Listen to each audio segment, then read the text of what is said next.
Welcome, one and all. Elimination Chamber was last night, so let's talk about it.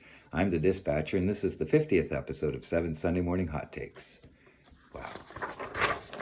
Hot take number 1. So let's just get this out of the way, because I know it's what everyone is most curious about. It was Danhausen. Danhausen was in the box, sort of. There was a coffin, and then there was a trapdoor in the back of the coffin, and then I guess also a trapdoor in the back of the crate. And out of it walked 7 ladies that looked like vampire versions of Uma Thurman from Pulp Fiction, and then Danhausen.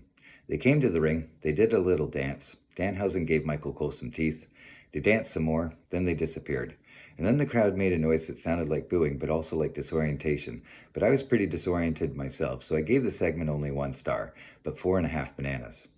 All you really need to know is that it was Danhausen. Danhausen was in the goddamn box. Hot take number 2.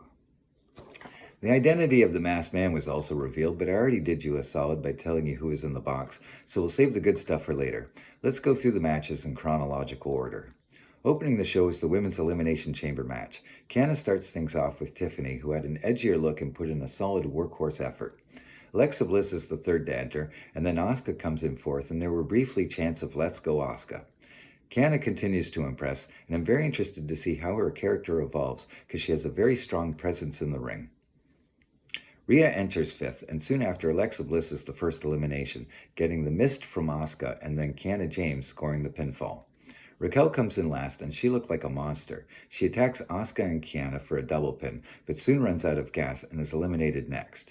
It was a good showing for Raquel. In fact, she looked good enough to win, but ultimately it came down to Rhea versus Tiffany, and they may have rushed the finish after Tiffany bloodied her nose.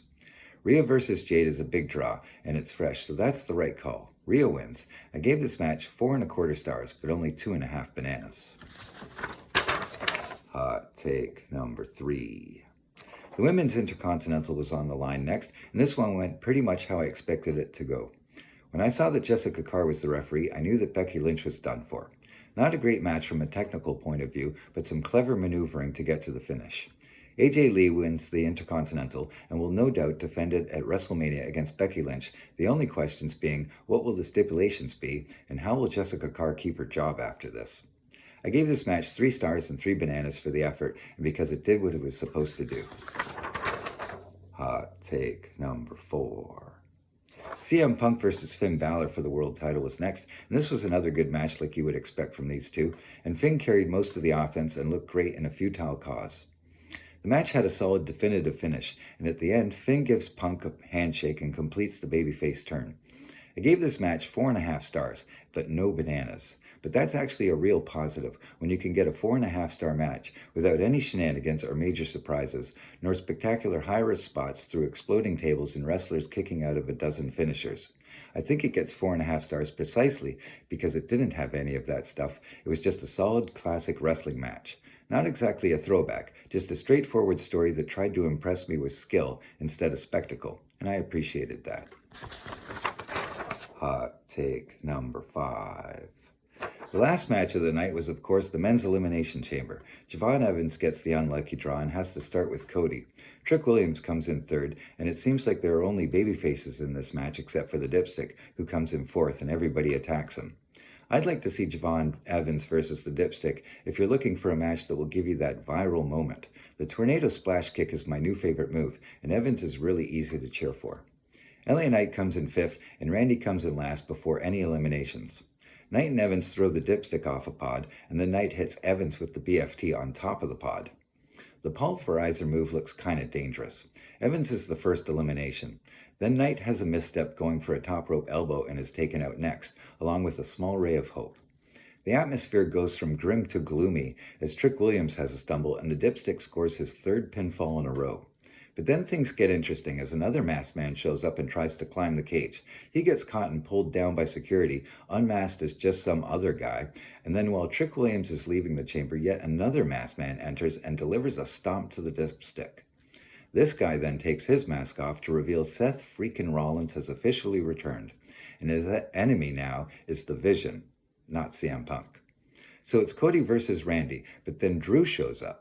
Drew can't connect with the Claymore on Cody, eats an RKO from Orton, and then a Crossroads, and then Orton hits Cody with the RKO and wins.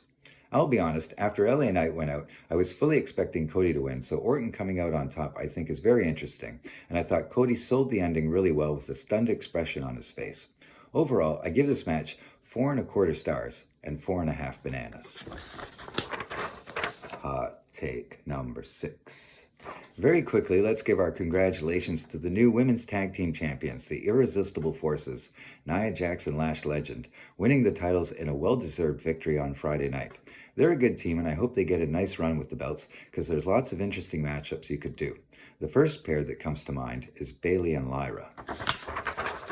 Hot take number 7. We wrapped up 2 mysteries tonight, I think, but there's still the mystery of who attacked Jacob Fatu and who attacked Jey Uso. I really hope it's the same person. Orton winning the chamber suddenly makes him seem much more suspect. I wonder if Sami will confront him and say something mean and then apologize. That's a weird gimmick. But if he keeps it up, maybe it'll get over, and Sami can have a match at WrestleMania against Kip Wilson. The guy who screams toxic against the guy who gets sad and then apologizes. Sounds awful.